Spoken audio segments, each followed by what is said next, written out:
PWCC is a great way to sell your sports cards. If you're looking for a way to support the Cajun Cardboard YouTube channel, consider using the promo code Cajun, all caps, C-A-J-U-N, when you're selling your cards on the PWCC marketplace. Hey guys, Brian with Cajun Cardboard coming at you from the great state of Louisiana with mail day number 138. We only have 6 cards. There's a raw card in here. There's 5 Jordan cards and 1 ultra modern shiny thingy, which I still am not sure why I bought it, if I should have bought it, or what I was thinking when I bought it. So stay tuned. I think you're gonna like this. We've got a tier 1 card in this video, which is not something that happens every day. This is a humongous step forward in my collection. I think if you recall, I did a video at the beginning of the year where I said I was looking to pick up at least 1 more tier 1 card and then sort of chip away at tiers 2, 3, and 4 from the Michael Jordan hierarchy. Well, today is the day I picked up an absolute animal, a monster card. And again, I was able to do that because I've been selling so much on the PWCC weekly auctions, duplicate cards that I didn't necessarily have a true love for, cards that didn't really form an integral part of my collection, moving that stuff, creating a nice war chest of funds, and then I got a tremendous deal done with one of the great private brokers out there in the hobby, Acquire. So without any delay, let's get cranking. We'll start with the weirdo. Let's view the slideshow. Here you go. You guys are not going to believe this. I don't know what I was doing. I just thought it was a good looking card, and it's a gold and it's serial number to 10, and it was a few $100. I picked it up, and I know there's a million gold. I'm the one who always tells people there's a million gold and serial number to 10 out there to choose from. I just thought this card was really good looking. It was an Anthony Edwards Panini Prism Kaleidoscope insert, gold prism, serial number to 10. It's raw. I thought it would be a really fun endeavor. I am sort of now dipping my toes back into the Luka Doncic and Anthony Edwards. I'm not going crazy. I'm not prospecting. I'm not buying Keontae George and folks like that. I'm just buying here and there some relatively important, somewhat low pop Anthony Edwards and Luka Doncic. So picked up this Kaleidoscope. And again, remember when you, certain cards, when you buy them on PWCC, you can, I guess I can click a video. And so is it going to load? Yeah, there you go. So there's this creepy kid who's got children trapped in his basement with these white gloves, handling these basketball cards.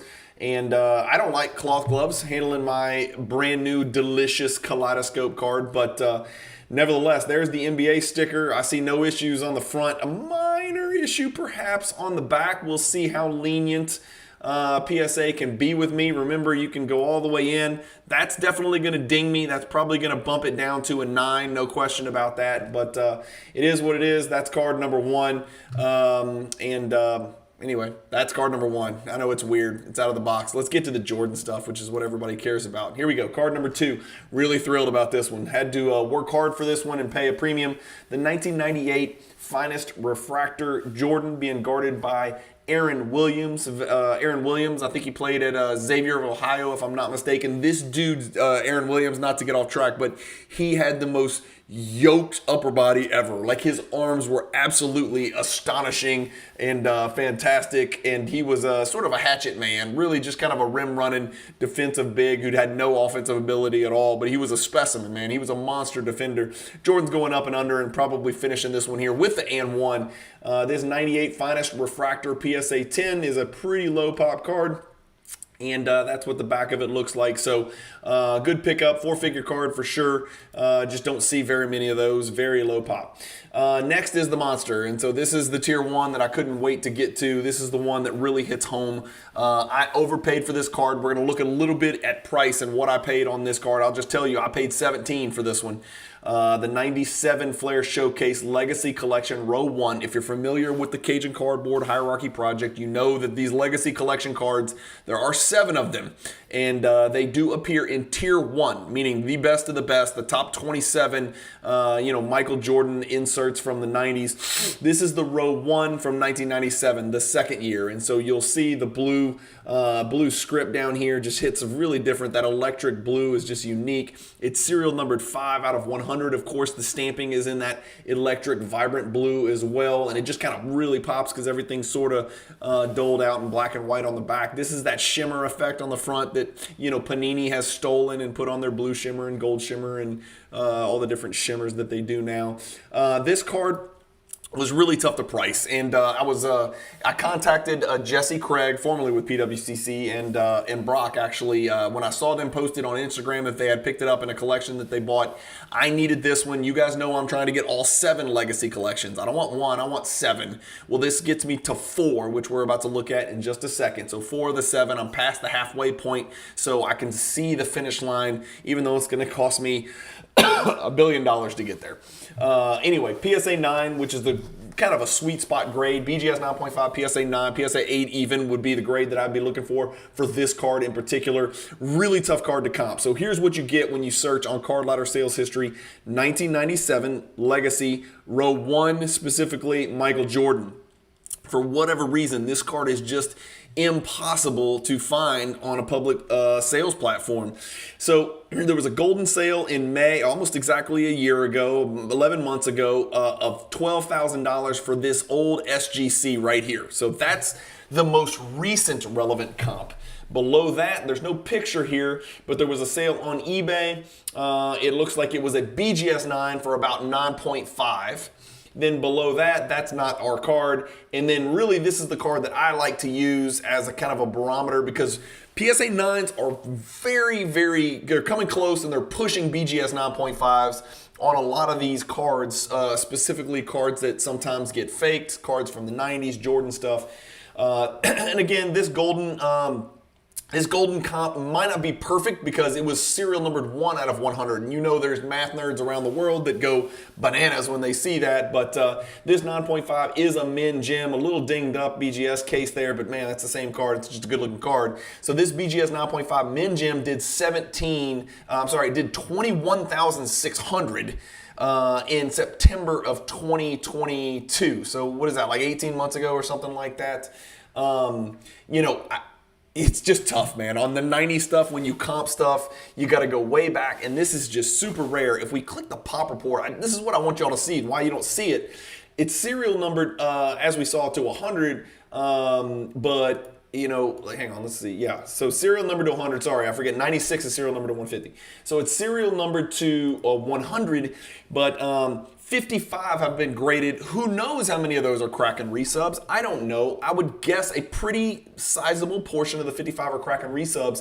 You don't see it come up for auction very often. There are only 6 gem copies in the world, 2 PSA 10s and 4 BGS 9.5s. The last gem copy we saw, you just saw it 18 months ago. That's it. So you don't see these cards come up. So my 9 sits right here, right behind those gems as, whatever you want to call it, the 7th best. Maybe it's as good as some of the 9.5. I don't know. It just depends on how you feel about PSA versus BGS slabs and grading and all that. You buy the card, not the grade, but in this case, I'm buying the grade and the card. You take them both together. So mine sits squarely behind those 6 gems that are out there if you believe the grading system. So 8.7% gem rate, but look, not very many of those out there. The common grade would be the 8th, right? There's 7 above 8 and 4 below 8. So that's why you don't see it come to auction. There's just not that many out there. And I'm telling you, you're going to start seeing platinums, legacies, all the tier 1 stuff. That stuff's going to dry up at some point as it leaves the hands of investors and falls into the hands of weirdo whack jobs like me who are just looking to spend, used Honda Accord money on Michael Jordan cards with no intention of flipping them if they go up $3,000 or $4,000, right? In 2019, 20, 21, even 22, 23, these are people that were buying the cards specifically for the intention of selling the cards again in a very short time period to make a profit. Well, it did or it didn't work out depending on your timing back then. And I think these types of cards, the legacies, the platinums, the low pop stuff, the less than pop 20, less than pop 30 type stuff, from Jordan 90s inserts and parallels, the tier 1s and the tier 2s and high grade. I just think these are going to find their hands into collectors' collections, and I don't think they're going to be transacted quite as often. So I think comps are going to be harder and harder to come by. I might have overpaid at 17. Let me know what you think. I don't know. Card Ladder seems to think the BGS 9.5 will be worth $17,228. I think the card was worth $15, and I paid $2,000 over what I think the card's worth. And that's what I told Jesse. I said, I know what your price is. I know you could probably get it. This is what I think the card's worth, $15. And they weren't budging. So he drove a hard bargain, but it was a clean deal, and it was smooth, and they shipped it right away, and they actually didn't even ship it. Jesse lives in Oregon, so he just dropped it off at my PWCC Vault. So deal got done. Here's where I'm at on the Legacy Collection right now. This is my baby, of course, and I've got some really, really exciting news. Speaking of this card, I just picked up not the Legacy Collection, but the regular Row Zero, which if you're not sure or you didn't know, it's a tier 3 card in the hierarchy because it is serial number to 250. The regular Legacy Row Zero is serial number to 250. There are no unnumbered 1997 Legacy Row Zeros. The regular Row Zeros are serial number to 250. It's the only row that's serial numbered. So this 97 Flair Showcase Row Zero PSA 10 obviously is a pretty big boy card right there. Number 76 of 100. And then I've got the 1996 Row Zero PSA 9. This is serial number 28 of 150. Good looking card there. I have got the 1997 Row 2, which has got that red kind of aura around the electric blue, which makes it even more mesmerizing. And this one is blue foil stamped 64 of 100. And then, of course, I've got the one that we just looked at today that I most recently picked up from Jesse and Brock. So that's it. Let me know if you think I overpaid in the comments. Here's the way I look at it, and you could probably say this about any card that you're picking up along the way. I didn't give a damn about an extra $2,000 on a $17,000 purchase because I'm literally planning to hold this thing for Cajun eternity. I mean, these tier 1s are not going anywhere. I am in acquisition mode. I am not in liquidation mode, nor do I intend to be in liquidation mode on these unique pieces in my collection anytime soon. So maybe you can call it rationalization. Maybe you can call it wishful thinking. I know I overpaid, and I gladly did so because, like I said, it's been 4 years. We've seen this damn card 3 times. And so it's just one of those deals where if you see it, you get it, especially if you know that it's in the hands of a trusted source and it is legitimate. As always, when you're buying humongous cards like this, please reach out to people and make sure that they agree that it is a legitimate copy. Next is Oddball City. This card's just weird. It's the Unstoppable. It's the thing where you fold it open. You know, this is what the back looks like. The back actually looks better than the good. BGS graded it closed like this, not opened up at all. PSA has graded this card in the past. This card cost me $50. But it's been graded, I think, 29 times total ever by BGS. That's it. The pack odds are 1 in 540, so it's not a rare card by any stretch. This is a tier 4 card in the hierarchy as well. It's from Ultra, 98 Ultra, which is an awesome set, of course, and it's called the Unstoppable. It's a 15-player set. It's 1 in 36 pack odds, 36 times 15 is 540. That being said, you would think it would have been graded hundreds of times by PSA and BGS. I think PSA no longer grades it, and correct me if I'm wrong, anybody out there in the comments, please. I don't think PSA grades it anymore. I only saw a couple of PSA graded copies ever when I looked at the card ladder sales history. Here, we can go do it right now. Let me show you what I see so you know where I'm coming from. Ultra, Unstoppable, Jordan, PSA. There you go. 2 sales ever. 1 in 2010 for $1,000. That's a PSA 10 Pop 1.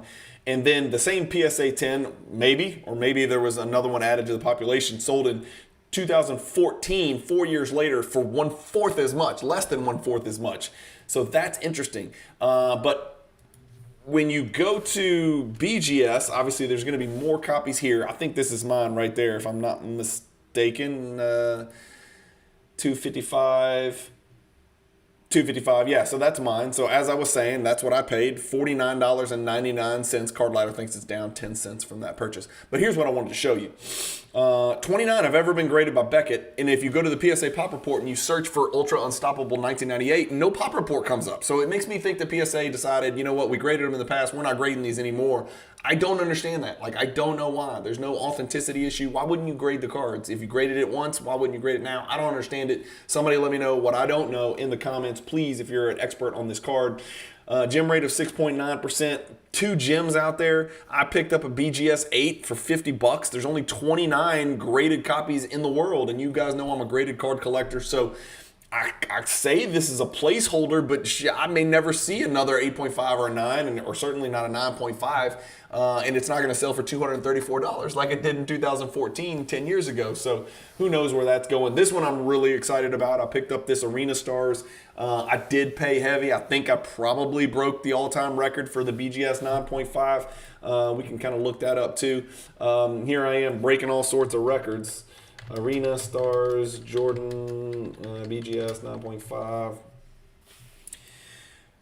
Yeah, boom, there's mine right there. I paid $2,760 for the card. Let's see what the all-time record is. Well, it's just barely me by a pretty large magnitude. Again, you got to go back to 2021 for the last time it sold. That's not my copy. That's a different one. But that's the card. Arena Stars, Hardwood Heroes kind of go together to me. They kind of have that same feel from 98 Finest. I did grade a raw copy of this thing from the Cross Country Collection. It came back a PSA 7. But this Arena Stars is a pretty big card. I think it's a tier 3 card. It might be a tier 4 card. Actually, it's probably a tier 4 card in the hierarchy. I should probably know that. But I don't. So I way pushed the envelope on this BGS 9.5. Again, here I am rationalizing and explaining to you why it's okay that I tripled the highest price ever paid for this card. If it would ever load up, this is going to be the pop report. I'm going to share it with you guys, but I need it to load up. There it is. There's 29 9.5s. There's 23 PSA 10s. That's a total combined pop of 52, right?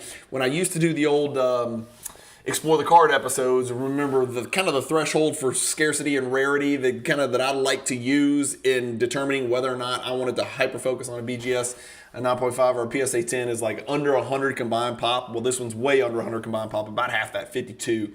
The gem rate's not bad, but there's only been 189 graded, which makes me, which confirms and buffers my assertion that it's a pretty rare insert, and it's really tough because that the foil surface often has issues. My PSA 7 that I got back from the Cross Country Collection had a bunch of issues right here in this area on that foil. This card really refracts in hand. I wish you guys could hold one. Go check out my YouTube shorts. I think I took a picture of it, or a video of it, I'm sorry. And I think you would like it. This is kind of where I was getting at with the purchase. So I paid $27.60, which makes me look like an absolutely South Louisiana Cajun lunatic, considering the last one sold in bubble year for less than 1/3 of that. But this was kind of my thinking. So I'm at $27.60.